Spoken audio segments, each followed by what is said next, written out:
বিনা মেঘে নয়, স্বস্তির বৃষ্টিতে বজ্রপাত। তীব্র দাবদাহের পর শনিবার সন্ধ্যায় দুর্গাপুরে নামে বৃষ্টি, সঙ্গে উত্তাল পাতাল করে দেওয়া ঝড়। মুহুর মুহুর পড়তে থাকে বাজ, পাশাপাশি দুটি বাড়িতে থাকা নারকেল গাছের মাথায় বাজ পড়তেই দাউ দাউ করে জ্বলতে থাকে আগুন। ঘটনায় আতঙ্কিত হয়ে পড়েন বাসিন্দারা, যদিও হতাহতের কোনো খবর।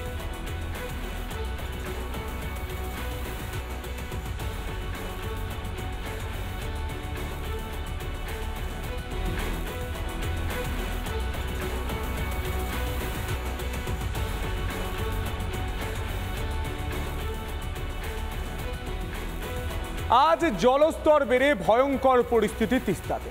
ভারী বৃষ্টিতে প্লাবনের আশঙ্কা, একাধিক রাস্তায় ধস। উত্তরবঙ্গে ভারী থেকে অতি ভারী বৃষ্টির পূর্বাভাস, আতঙ্ক বাড়ছে স্থানীয়দের। এমন পরিস্থিতিতে বিচ্ছিন্ন হয়ে পড়েছিল সিকিমের সঙ্গে যোগাযোগ। বুধবার ভেঙে গিয়েছিল সাংকলনের সেতুটি, তারপরই ব্রিজ মেরামতির কাজে হাত লাগায় বর্ডার রোড অর্গানাইজেশন।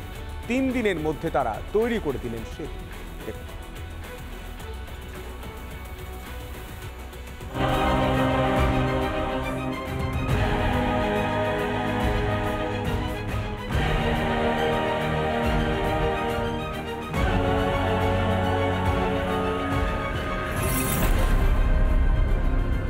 উত্তর সিকিমে ভয়াবহ বৃষ্টি, তার জেরেই কিন্তু উত্তর সিকিমের সাথে সম্পূর্ণরূপে যোগাযোগ ব্যবস্থা কিন্তু বিচ্ছিন্ন হয়েছিল। পরবর্তীতে কিন্তু ভারতীয় সেনার বর্ডার রোড অর্গানাইজেশন অর্থাৎ বিআরওকে সাথে যোগাযোগ করার ফলে বিআরও কিন্তু দীর্ঘ 2 দিনের চেষ্টায় অত্যাধুনিক প্রযুক্তিকে কাজে লাগিয়ে সাংকলাং থেকে টুং এবং সাংকলাং থেকে মঙ্গন এই দুটি রুটে কিন্তু 2টি নতুন ব্রিজ তৈরি করেছে। নাগাড়ে বৃষ্টি এবং ধসের জেরে বুধবার ভেঙে গিয়েছিল সাংকলনের সেতুটি। উত্তর সিকিমে যাওয়ার একমাত্র রাস্তা ছিল এই সেতু। ভেঙে যাওয়ার 2 দিনের মধ্যেই বেইলি ব্রিজ তৈরি করে ফেলল বর্ডার রোড অর্গানাইজেশন। সিকিম গভর্নমেন্টের তরফ থেকে কিন্তু ভারতীয় বায়ুসেনার সাথে যোগাযোগ করা হয়েছে। তাদের সেখানে আটকে রাখা প্রায় 1200 পর্যটককে যাতে এয়ারলিফটের মাধ্যমে সেখান থেকে উদ্ধার করা যায়। কিন্তু সূত্রের খবর, আজ আবহাওয়া কিছুটা বিরূপ থাকায় এয়ারলিফট সম্ভব হয়নি। যদি আবহাওয়া আগামীকাল অনুকূলে থাকে তাহলে কিন্তু এয়ারলিফটের মাধ্যমে সেখান থেকে পর্যটকদের উদ্ধার করা হবে। সিকিম সরকারের আবেদনে সাড়া দিয়ে আটকে পড়া পর্যটকদের আকাশপথে উদ্ধারের পরিকল্পনা করেছিল সেনা, কিন্তু প্রতিকূল আবহাওয়ার জন্য আজ তা সম্ভব হয়নি। তারপরই শুরু হয় দ্রুত সেতু নির্মাণ। শিলিগুড়ি থেকে রণজিৎ বোস, রিপাবলিক বাংলা।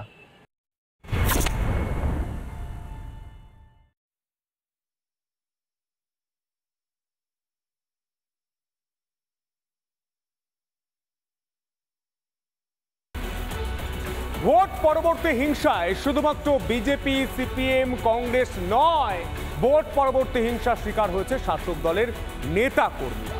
নদিয়ার চাপড়ায় দলীয় কোন্দলের জেরে ঘর ছাড়া হতে হয়েছিল প্রায় 25টি তৃণমূল কর্মী সমর্থকের পরিবার।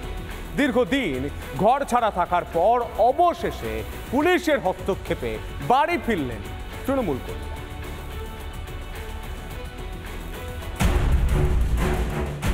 লোকসভা নির্বাচনের ফল প্রকাশের পর থেকেই ঘরছাড়া ছিলেন চাপড়ার পিঁপড়াগাছি পঞ্চায়েতের বাদলাঙ্গি গ্রামের প্রায় 25টি তৃণমূল কর্মীর পরিবার।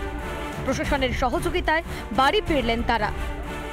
তৃণমূল জোট করে ভোট করার কথা বললো, ভোট সমাধান যে আমরা এক হয়ে গেছে, কিন্তু ভোট গণনা করিয়ে সেই গুপগপ সব মাস শুরু করলো। মাঠটা করেছে কৌসার আর মুক্তার, ওরা জেবেরের ভাই। তৃণমূল দল, আমরাও তৃণমূল দল। ওরা একবার তৃণমূল করছে, আমরা পরপর তৃণমূল ধরিয়ে আছি। অভিযোগ, ভোট মিটতেই হামলার শিকার হয়েছিলেন তৃণমূল কর্মীরা। বাড়ি ছাড়তে বাধ্য হয়েছিলেন তারা। 2023 সালে যারা পঞ্চায়েত নির্বাচনে বিভিন্ন দলকে সঙ্গে নিয়ে পঞ্চায়েত গঠন করতে চেয়েছিল, তারা যারা আদি তৃণমূল, যারা এমএলএর সঙ্গে 21 সালে ভোট করেছে, তাদেরকে চড়াও হয়, তাদের উপর আক্রান্ত করে এবং তাদেরকে ঘর ছাড়া করে। তারা আজকে ভীতি সন্ত্রাসের মধ্য দিয়ে চলছে। আজকে আমরা পুলিশ প্রশাসনকে জানিয়েছি, আমাদের ঊর্ধ্বতন নেতৃত্বকে জানিয়েছি। তাদের সহযোগিতায়, পুলিশ প্রশাসনের সমর্থনে আজকে তাদেরকে বাড়ি বাড়ি আমরা পৌঁছে দিলাম। ঘরছাড়া তৃণমূল কর্মীরা আদতে দলীয় গোষ্ঠী কোন্দলের শিকার বলেই দাবি স্থানীয় বিজেপি নেতৃত্বের। অবস্থা হয় আজকে মমতা বন্দ্যোপাধ্যায় অভিষেক বন্দ্যোপাধ্যায়ের যে নিচু স্তরের লবি যে চলছে চারি জায়গায়, সেক্ষেত্রে দাঁড়িয়ে যারা তৃণমূলকে ভোট দিয়েছে তাদেরকেও মারধর করে বাড়ি ছাড়া করতে হয়েছে। তাহলে বিরোধীরা কোন জায়গায়? চিন্তা করা যায় বিজেপির কত হাজার হাজার কর্মী আজকে কোন জায়গায় অবস্থায় পড়ে রয়েছে। রাজ্য জুড়ে ভোট পরবর্তী হিংসার চিত্র। তৃণমূল থেকে বিজেপি কেউই বাদ যাচ্ছে না হিংসা থেকে। আর কতদিন হিংসার শিকার হতে হবে বাংলার সাধারণ মানুষকে? নদিয়া থেকে পলাশ মণ্ডলের রিপোর্ট, রিপাবলিক বাংলা। সভায় তৃণমূল জিতলেও ক্ষীরপাই পুরসভায় জয় জয়কার বিজেপি। 10টির মধ্যে 8টি ওয়ার্ডে এগিয়ে রয়েছে বিজেপি। ক্ষীরপাই পুরসভায় ধরাশায়ী তৃণমূল, তুঙ্গে রাজনৈতিক জল।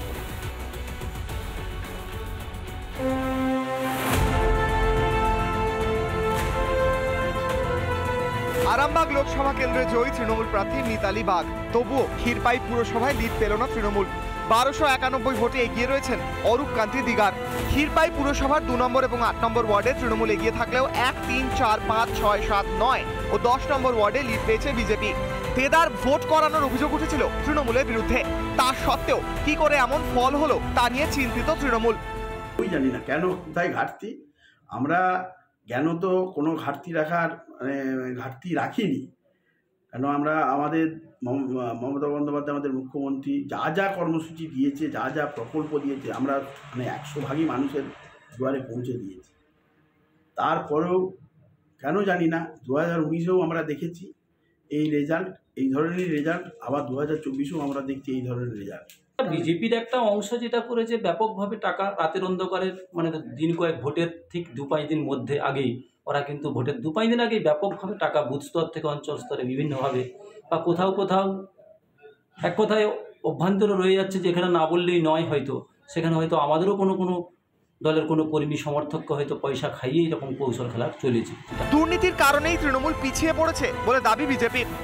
ক্ষীরপাই মূলত যেটা প্রশাসনিক ব্যর্থতা এবং ব্যাপক দুর্নীতি, বিশেষ করে HFS স্কিম বা বিভিন্ন স্কিমে যে ধরনের দুর্নীতি আছে তার মানুষ প্রতিবাদ করেছেন।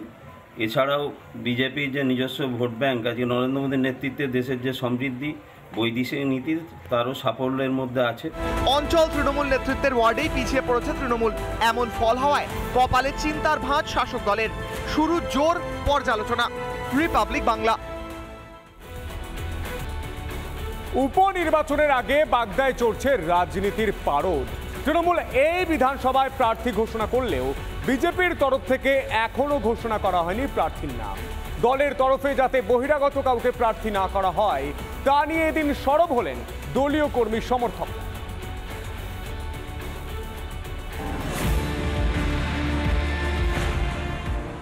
10 জুলাই বাগদা সভায় উপনির্বাচন। ভোট ঘোষণা হতেই সপ্তমে বাগদার রাজনীতি। ইতিমধ্যেই তৃণমূল ও ফরওয়ার্ড ব্লক প্রার্থী ঘোষণা করে দিলেও বিজেপির তরফে এখনো প্রার্থী ঘোষণা করা হয়নি। সূত্রের খবর, শান্তনু ঠাকুরের স্ত্রী সোমা ঠাকুরকে প্রার্থী করতে পারে বিজেপি। জানিয়ে দলীয় নেতৃত্বের বিরুদ্ধেই ক্ষোভ উগরে দিলেন কর্মীরাই। বাগদা বিধানসভার লোকাল কোনো প্রার্থী চাইছেন, তারা শান্তনু ঠাকুরের স্ত্রীকে তারা মানতে চাইছেন না। অন্যদিকে শাসক দল তৃণমূল কংগ্রেস তারা ইতিমধ্যেই প্রার্থী ঘোষণা করেছেন। শাসক দল তারা কিন্তু মতুয়াতেই ভরসা রেখেছেন। গত সম্প্রতি বলা ছিল যে লোকসভা নির্বাচন শেষ হলো, সেই জায়গায় দাঁড়িয়ে বনগাঁ লোকসভা কেন্দ্র তার অন্তর্গত বাগদা, বনগাঁ লোকসভা কেন্দ্র তৃণমূলের হাতছাড়া হয়েছে। অন্যদিকে বাগদা, সেখানেও 20,000 ভোটে পিছিয়েছিলেন তৃণমূল কংগ্রেস। তারা মতুয়াতেই ভরসা রাখলেন। তারা ইতিমধ্যেই মমতাবালা ঠাকুরের কন্যা মধুপর্ণা ঠাকুর, তাকে তৃণমূল কংগ্রেস প্রার্থী করেছেন। আমরা বহিরাগত প্রার্থীর বিরুদ্ধে, সে বহিরাগত যেই হোক না কেন, কারণ বিগত দিনে বেশ কয়েকবার দেখা গিয়েছে সে যখন আমরা বিজেপি এখানে ক্ষমতায় এসছে তখনও বাইরের প্রার্থী এসছে। এর আগেও দুটো ইলেকশনে আমরা দেখেছি বাইরের থেকে, সে যে দলের হোক না কেন বাইরের থেকে প্রার্থী এসছে, MLA হয়, তাকে আমরা খুঁজে পাই না। বিভিন্ন কর্মীদের সঙ্গে মিলেমিশে থাকতে হয়। তাদের যে সমস্যা, সে সমস্যাটাই আমাদের মুখ দিয়ে বেরিয়ে আসছে। দলের বিরুদ্ধে কর্মীদের এই ক্ষোভকে মানতে নারাজ জেলা বিজেপি নেতৃত্ব। কর্মীদের ভুল বোঝাবুঝি হয়েছে বলে দাবি জেলা সভাপতি দেবদাস মণ্ডলের। আমরা লড়ি প্রার্থী দেখে না, আমরা লড়ি আমাদের সিম্বল পদ্মফুল দেখে। তো এই লড়াই হবে পদ্মফুল বনাম চোরদের বিরুদ্ধে। প্রার্থী যেই হবে একসাথে সকলে মিলেই কাঁধে কাঁধ মিলিয়ে পায়ে পা মিলিয়ে কাজ করব। কে বা কারা হয়তো মান অভিমানে কিছু বলছে, হয়তো সব একসাথেই আছি। বিজেপির অন্দরের এই কোন্দল নিয়ে সুর চড়াতে ছাড়েনি তৃণমূল। অবশ্যই বিজেপির গোষ্ঠী কোন দল? ওদের 17 জন প্রার্থী এই মুহূর্তে বাগদায়। কাকে থুয়ে কাকে প্রার্থী করবে, কার কাছ থেকে কত টাকা পাবে, সেই নিয়ে নিজেদের মধ্যে মারামারি চলছে, নিজের মধ্যে গণ্ডগোল চলছে। এদিকে শান্তনু ঠাকুর তিনি চাইছেন তার স্ত্রী সোমা ঠাকুর হোক। এখন এটা ওদের নিজস্ব ব্যাপার, এ বিষয়ে আমার কিছু বলার নেই। লোকসভা নির্বাচনে বাংলায় আসন কমেছে বিজেপির, তারপরেই দলীয় প্রার্থী নিয়ে কর্মীদের ক্ষোভ কি চিন্তা বাড়াচ্ছে বিজেপি। এই বাগদা বিধানসভাতেই জয়ের শেষ আছে কে আসবে সেদিকেও নজর থাকবে আমাদের। উত্তর 24 পরগনা থেকে টিটপ বিশ্বাস, রিপাবলিক বাংলা।